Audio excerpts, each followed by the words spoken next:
your own sourdough starter. And we're going to start adding 200 grams to our container.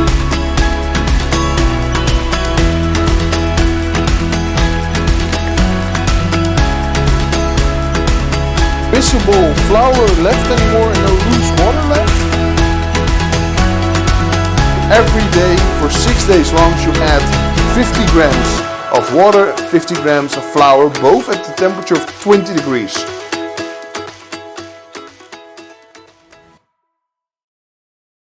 Hello everybody, welcome again with lesson number 3, your own sourdough starter. Before we're going to make the starter, you need a large container. I prefer one with a lid, and this one is 3.5 liters in what you can put in. Why is that? You need to start your starter now and you need to work it for 6 days before you can work with it in the baking process.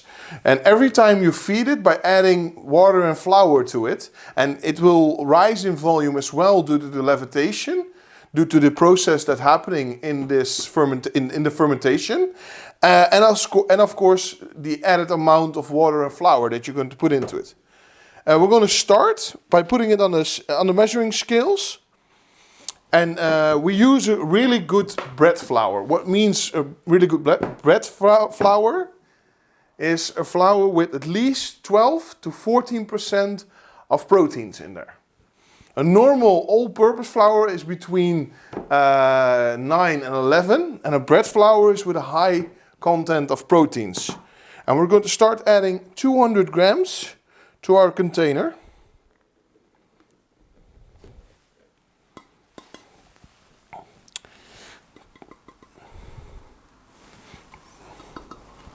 Be really accurate with this. And then we're going to add 200 grams of water. This water is at a room temperature, 20 degrees Celsius. Again, 200 grams.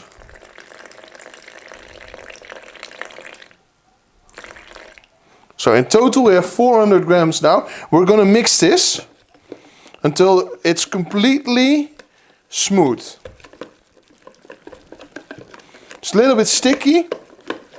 When there's no visible flour left anymore and no loose water left, then your starter is now ready for day 1.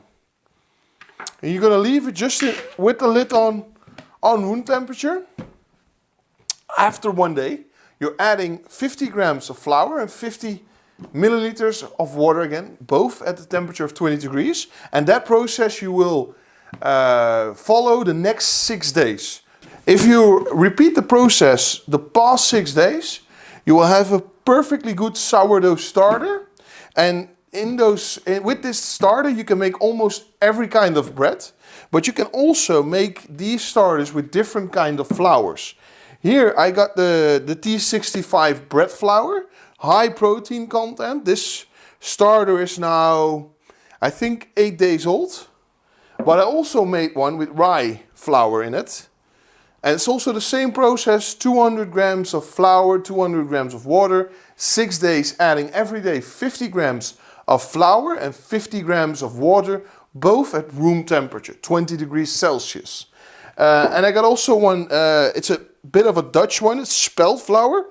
It's like an ancient grain, and it works exactly the same. 200 grams to make the initial base. After every day for 6 days long you add 50 grams of water, 50 grams of flour, both at the temperature of 20 degrees. And after those 6 days it's ready to bake.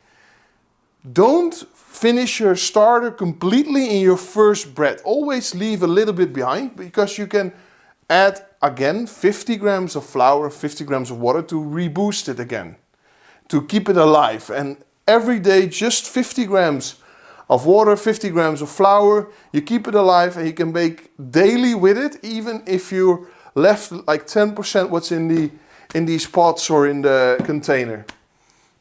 See you next lesson. Your own sourdough starter. And we're going to start adding 200 grams to our container.